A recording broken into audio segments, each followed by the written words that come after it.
დახინავსებს.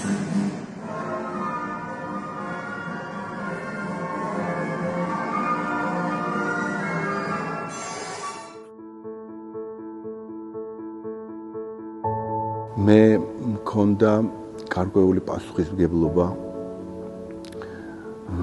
ჩემი მშობლების მიმართ, რომ მათ მიმართ გამომეხატა პატივისცემა. ერთი ხვამილი მეგობრება, რომელიც მხოლოდ ჩვენს პლანეტაზე ხარობს. შედგა ეს ღონისძიება, შედგა მისი იუბილე, მაგრამ მაინც მივეცი უფრო სპექტაკლის სახე ვიდრე იუბილესი.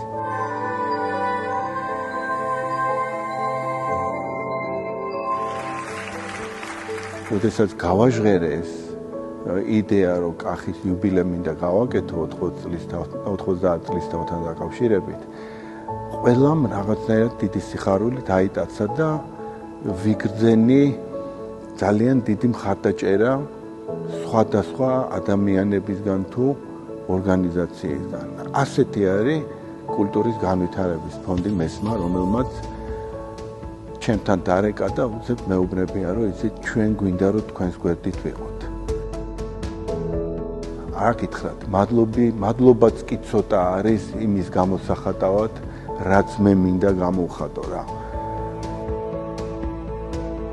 კიდევ ერთხელ უღრმესი მადლობა არაჩვეულებრივ ადამიანებს, ამ არაჩვეულებრივ ფონდს, რომელიც სულ რაღაცა ეხლახანს იწყებს, ასე ვთქვათ, არსებობას და მინდა რომ წარმატებები უსურვო ამ გენიალურ ხალხს, არაჩვეულებრივ ადამიანებს, მინდა რომ მუდმივად იყვნენ ქართული კულტურის და ხელოვნების გვერდით. მათ მიეცეთ ამის საშუალება, რომ გვერდზე დაუდგნენ ადამიანებს, რომლებიც ქმნიან ხელოვნებას საქართველოში.